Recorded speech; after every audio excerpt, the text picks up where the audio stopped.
Welcome along to Writer's Routine. This is the show that takes you through the working day of a successful author to see, very simply, how they get stuff done. And this week, we've got one of the most successful one of the lot on the show. Cecelia Ahern, she published her debut novel, P.S. I Love You, when she was just 21 years old. It became a blockbuster film, and she's pretty much published a book a year ever since. And she's back with a short story collection. It's called Raw. So we'll talk about how that started, the very first idea that she had for it, and what it's like writing a short-form story when you're used to bashing out 300-plus pages for a novel. Also, we talk about how being successful so young affected the way that she's told stories ever since. And you can find out why, for her, a laptop, it will just never do. I feel like I'm a very visual writer, and when I'm writing with a pen, I can see the picture. You know, I'm in the room, I'm in the scene that I'm writing, and where if I type, it's very mechanical, and it feels like I'm thinking it more as opposed to feeling it. So if the ideas flow so much better when I'm writing with my hands. So stick around, it's on the way in this week's Writer's Routine.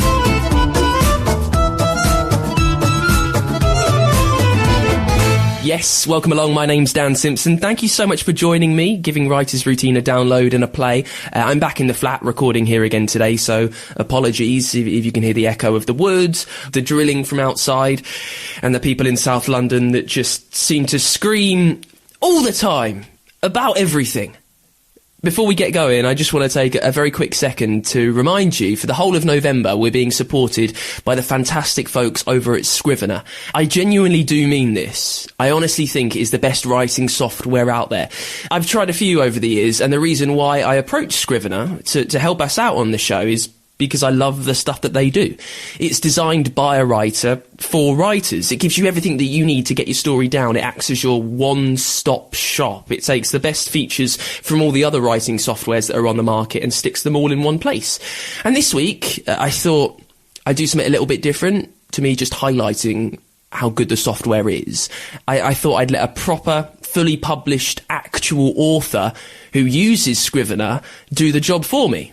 James Oswald, he's a crime and a thriller writer. He's written 8 books in the Inspector Tony McLean stories. He's back with a different series soon. He'll be on the show to tell us about that in the next few weeks. And he always uses Scrivener to help him tell his tales. I use Scrivener.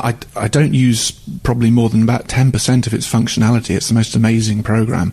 But I use it because my books are structured in chapters and scenes.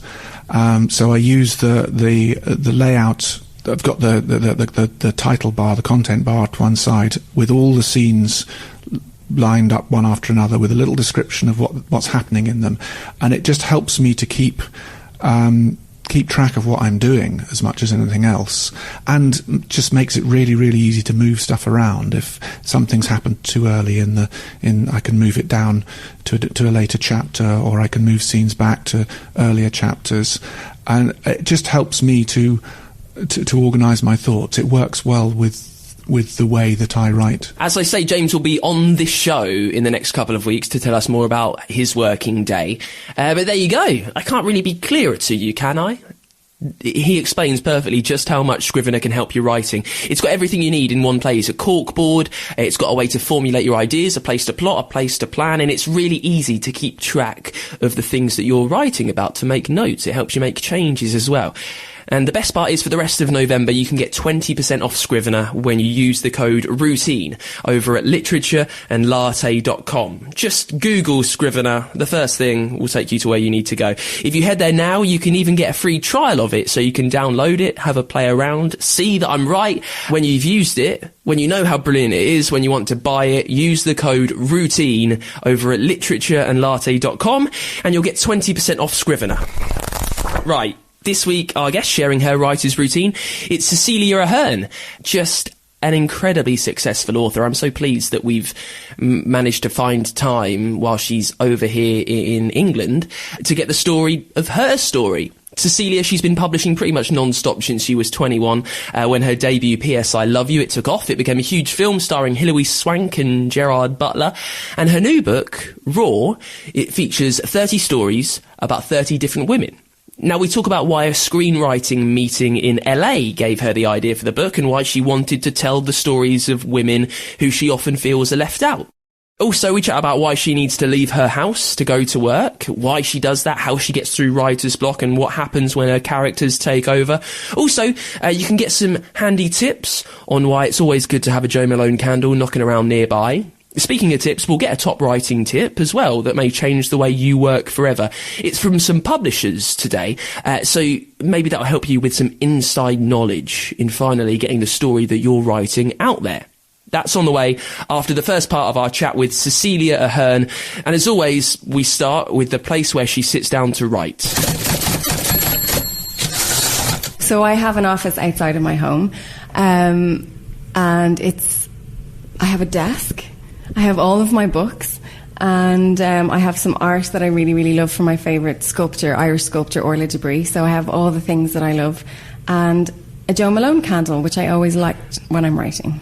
An office outside of your home? Yeah. Why has that always been the way? No, when I had children, I decided to separate life from work, which was a really good idea actually, because it means when I close the door at night, you know, at 6 o'clock or 5 o'clock when I'm finished work, that's it. I leave the story and I go home and I have life. So nothing is meshing and, you know, overlapping. It just means that I can create in my creative space and I can live in my home, livey place. And what's on the desk then? You say you've got your Jo Malone candle. Yeah, I write longhand, so I have just a normal notebook and a blue pen. I do like to write with a blue pen, a Bic specifically. And then I write a chapter and I transcribe.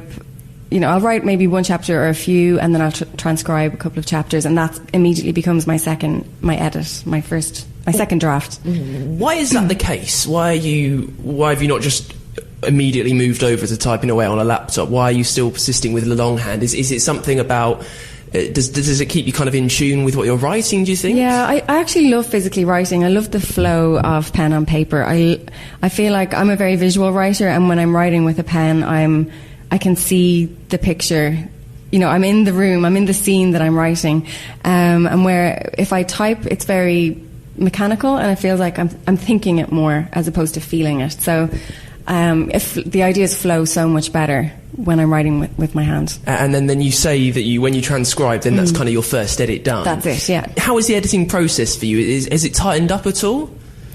Yeah, well, I've been working with my editor Lynn Drew for 13 of those books, so we really have we have a really nice thing going on where we really understand each other and how we work. I suppose what I do is I'll write my first draft and then I edit before I send it to my publisher. She'll give me, I always do the same things. I always rush the ending. You know, she always says the same things for every novel, but for me, I'm just kind of, as soon as I start a story, I can't wait to tell the story. I want to finish the story. So I do write it in a big rush and it comes spilling out really quickly. And then my edits with her, I suppose, is slowing it down, being a bit more thoughtful, paying more attention to the detail, picking up a character that I may have introduced and then forgot halfway along the way. Yeah, so we'll do a kind of a broader edit and then narrow it down. Then we've got our copy edit and proofreading. Yeah, there's a couple of different drafts that come after that. So you're telling me about issues that you know you have while you write. Yeah. If you can tell me, surely you're conscious of these while you're writing. Do you ever find yourself halfway through when you're writing it down longhand thinking, oh, hang on, I know that I'm going to be flagged up to make this longer, to draw it out a bit. Yeah. Is that something that goes on? But it's not important, I think, because it's so important to get the first draft down. A lot of people think, you know, it has to be perfect in the first draft, and it's not. For me, it's about getting the story down and seeing if it works, seeing how it grows, and just going with the flow. And also, I don't know, there's this kind of flurry and this excitement to tell a story that I have to do it very quickly first time round. And I know my process now. I know that you have other attempts to improve it and make it better. And I write first with the heart and then second with the head. And that's my style, and it has worked, so I'm not going to... I think if you start over-analysing, you know, if I'm in the middle of a book and I think, oh no, I've written this scene too quickly... I mean, my editor is not a teacher. I'm not going to get into trouble. It's just pointing out to assist and suggest and help. So, yeah, it's nothing to be worried about that I write it too quickly. So the show is called Writer's Routine then. Yeah. Tell me about yours. From the moment you wake up to the moment you go back to bed on a day when you are writing, leave no tedious stone unturned. Something that you may think is boring, I promise you isn't, so just plow on with it. Well, mine is very structured, because I publish every autumn, so I start writing in January. It's due at the end of May. I edit for the summer and then it's published in the autumn. So overall, it's very structured. And then when I'm writing, I usually write about 4 days a week, probably Monday, Tuesday, Thursday, Friday. Because I'm quite intense, I do like the Wednesday to do other things. I'm probably at my office by 9:15. I like to have a cup of tea and light a candle. And really, it's just about writing. I think the mornings are sometimes slow. It takes a while to warm up my brain, and the afternoons can be, as it's getting closer to 5 or 5:30, it can be, I don't have enough time, but I wasted 2 or 3 in that morning. So, but as a writer, every day is different. Some days that you could just be doing so many emails and phone calls and things like that, either interviews or, with lovely publishers, and other days it's just about the writing. So I think every day is different, but it's most important to try and focus on the writing. And actually, to be more specific, because that's what you want, every time I write, I will write a chapter. So I will never begin a chapter and put the pen down without finishing and leave the office. So I'll write a chapter in each sitting, which could take 1 hour, 2 hours, 3 hours. And then I could spend another week just fixing up that chapter. But each time I sit down to write, I write a chapter. It must have its own beginning, middle and end. And when that's complete, it's complete. Sometimes it could be a page, sometimes it could be just one thought, and then you move on to the next one. But I don't know. Don't go by word count. I suppose in early years, if I ever encountered any kind of writer's block, and I was working at home, I would step away from it and start, emptying the dishwasher or do the washing or something, or do something where I'm concentrating on what I'm doing, but at the back of my mind, I'm always thinking of something else.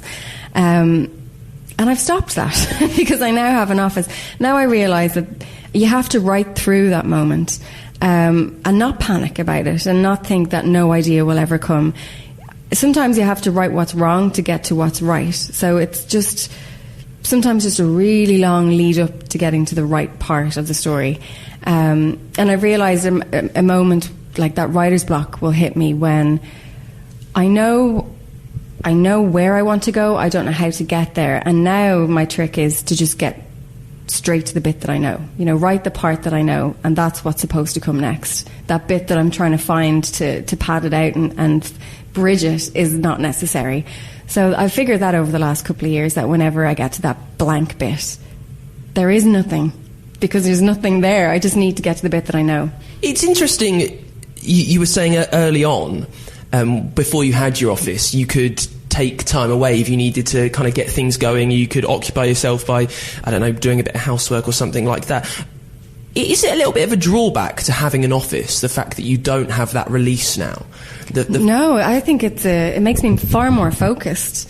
And that was the one thing my editor said after having my first child, that time is limited, and I'm working in a different way. I used to work all night before. I used to write all night and sleep half the day, and you can't do that.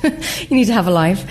So it just means that I go to work and I'm far more focused. I get to say what I want to say quicker than I ever did before. So there's no, floating around and being distracted. It really just have to get straight to the work. So your new book is raw. Yes. Tell me about the first moment that the idea for this story came into your head.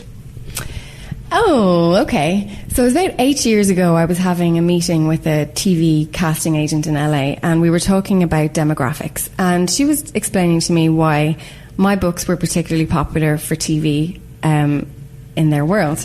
And she was telling me about, the networks really like stories about 30-something-year-old because they advertisers really want to target at those people. And it was a very depressing meeting where I think I don't write for any of those reasons. Obviously they like the stories too. That wasn't just the age group. But I said to her, well, what about women over 55? And she said, oh, no, we don't cater for women over 55. There is no TV demographic. And I just came away from that thinking, well, not only do women feel as they're getting older that they're invisible. But I was just sitting in a meeting where I was told they're not being catered for, they're not being thought of, they're not being targeted at, they're not hiring actors at 55 because they're not starring actors at 55. And that inspired the first story, which was The Woman Who Slowly Disappeared, which is about a woman who, as she ages, she's disappearing because she feels society doesn't value her, thinks she's relevant, doesn't see her, and as a result her body is reacting. And I was on a holiday, a family holiday in Kerry, and my kids were very young, and I needed a timeout. So I grabbed a pen and a piece of paper, and I walked down to the sea, sat on a bench, and I wrote that story. So I don't know what that said about me at the time. Maybe I was telling myself, don't disappear here, you know, don't become invisible. But it was kind of slowly over a few years, just this idea that not only do women feel like they're invisible, and not just women actually, but, you know, elderly, we often say they're the invisible people in society because they feel like they're invisible. So that was it. It was bubbling in my head for quite a while. More from Cecelia Ahern in just a sec, and we've got a top writing tip that may change the way you work forever on the way next. Very quickly though, I'd love to say hello to Anne Harrison Barnes. She's an author, and she got in touch with us over at writersroutine.com, and she just sent a lovely message all about our episode with Ian Rankin. She said that she doesn't know what it was about the interview, but that it added fuel to her creative fire. And that the night that she listened to it, she wrote over 1,000 words in her NaNoWriMo. It took me 2 attempts to get that right. NaNoWriMo novel. That's the National November Writing Month, which is perfect. Anne, I'm so glad that the work we're doing is helping you out with your work. Now, if you've enjoyed anything that you've heard so far on the show, if any of the chats that we've had with some of the biggest authors around, Ian Rankin, Gabriel Talent, Karen Slaughter, if any of the tips that you've got from those have helped you out, I'd love to hear about it. Now, the best way that you can let me know is by leaving a review for us over on the iTunes podcast store. Find Writer's Routine on there, and if you can, I'd love you to leave 5 stars and drop your name as well so I can say hello just like I have to Anne in the next few weeks. It's the best way to help us out, aside from grabbing a copy of Scrivener, by the way. Head over to the iTunes podcast store and leave Writer's Routine a review. It's time to get a writing tip that may change the way you work forever. This is where we grab a quick extra minute with guests that have been on the show in the past, and then we ask them, perhaps, what might be the most important question. What's the one thing that you could tell someone that could make their working day easier? Now, this week it's the turn of 2 publishers. They've co-written a book all about how history's most remarkable women would have solved 21st century issues. Hi, I'm Beth Coates. With my co-author, I've written a book called What Would Boudica Do? Everyday Problems Solved by History's Most Remarkable Women.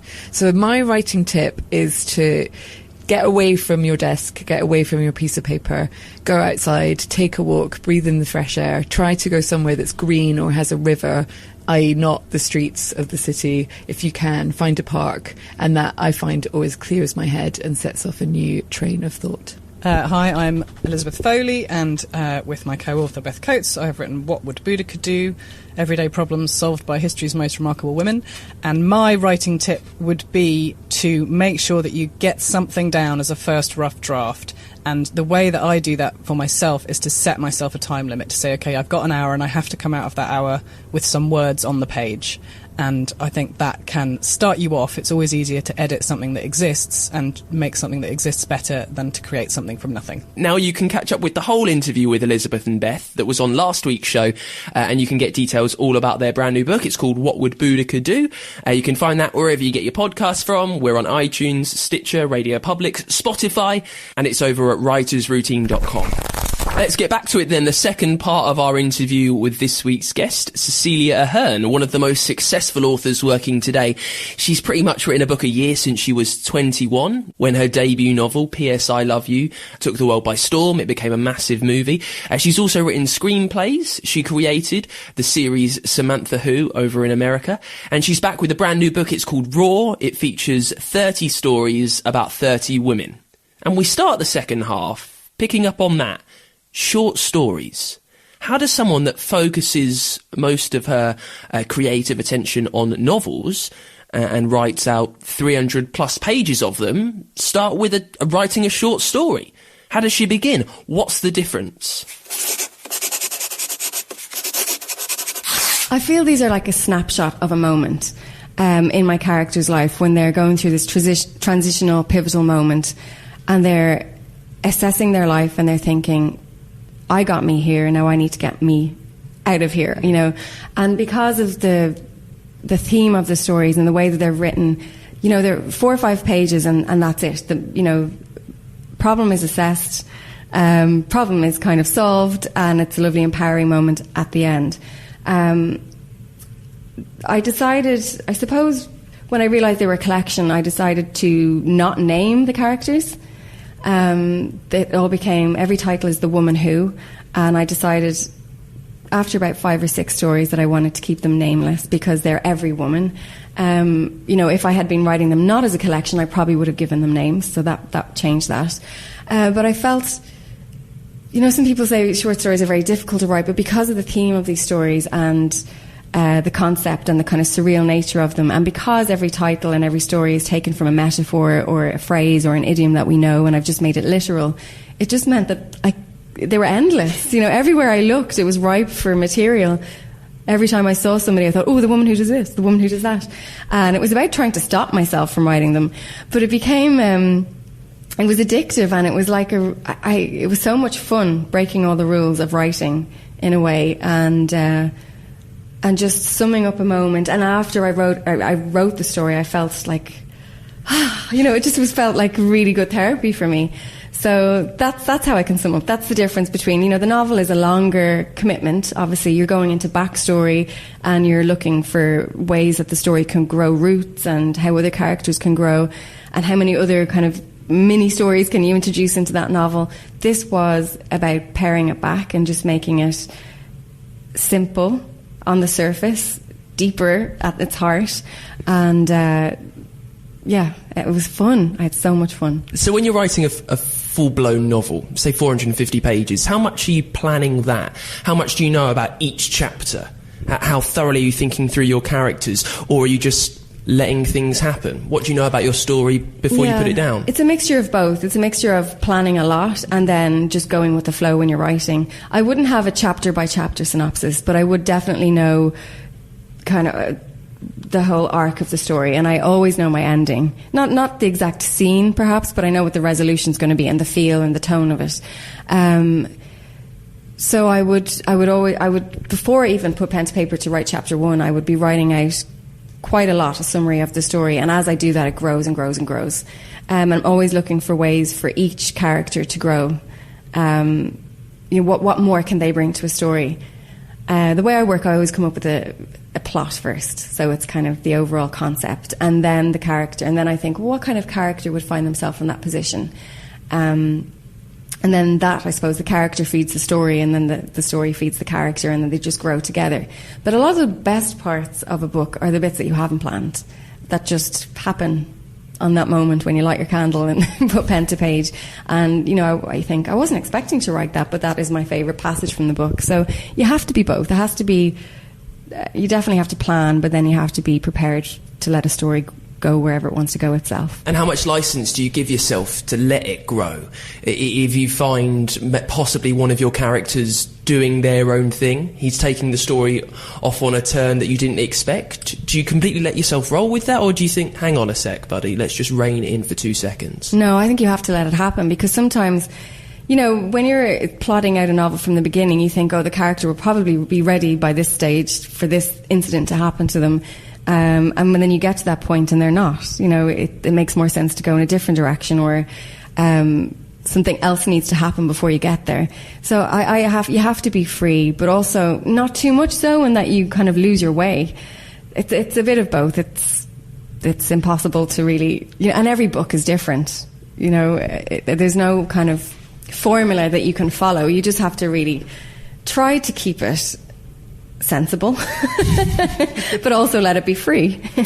Well, I don't write romantic novels, and that's the fun bit to talk about. Out of 15, I've probably written 6 romantic novels, but the perception is that I write romantic novels. Some of them, but I do write about love. So some of them can be, you know, relationships between family. You know, The Marble Collector is about a father and a daughter. There was no romantic love story there. Flawed and Perfect were kind of thriller stories. But I will always have love as a really important element of the story. I think what's important for me when I'm writing is I want to have a really clever concept, you know, something smart that's never been done before. But I also want to be a storyteller. You know, I did this event with John Boyne the other day, and he said, you know, he's a brilliant Irish writer, and he said, I don't want to hear that one of my books was just beautifully written. You know, it's nice that it's beautifully written, but you want to have a really good story as well, like that you were a great storyteller, and that's important to me, to have a clever story that's unique with a different perspective on something. And I don't, sorry readers, but I don't write for readers, I write for myself, and I think it's really important to give the reader something that they didn't know they wanted. So it's not about feeding a market, it's really about writing for yourself. Try to be surprising, try to challenge yourself, try to be different. And I suppose when I finish one book, I always want to go in another direction with the next book. I don't ever want to write the same novel again and again. I want it to be moving, and I do like to balance it with some sort of humour or whimsy or something unique. Your debut novel, P.S. I Love You, is made into a film. Sells millions of copies. How do you think that affects the way the next 14 books are told? It's not every day that a debut author's, as I say, debut is so successful. Do you think that affected the way that you told your stories? It gave me a huge amount of confidence at a very young age. So I was 21 when I wrote P.S. I Love You, and the movie deal was done at the same time as the book deal. So before it was even published, it was already an amazing beginning to a career. And I think, you know, one of two things could have happened. I could have totally freaked out, not being able to deliver. But I just took it as such encouragement that, you know, I do have a talent, and the way I'm going to deal with this is by sitting down and writing the next one. And how am I going to deal with that? By sitting down and writing the next one. You know, every single time I published a book, I just got more encouragement and more confidence in myself. So I used it to the best, to my best advantage. It was an amazing opportunity at such a young age that I wanted to take in the best way possible and make the best of it. Do you think seeing your story and your characters on the big screen played by actors that we all know and possibly tweaked here and there, did that change the way that you thought about stories in the future? No, I suppose when I wrote P.S. I Love You, I wasn't thinking of it being a movie at all. And so I became quite stubborn in that was the way I was going to continue to write. I'm not writing a book to become a movie. I'm writing a novel. You know, I want to tell a story.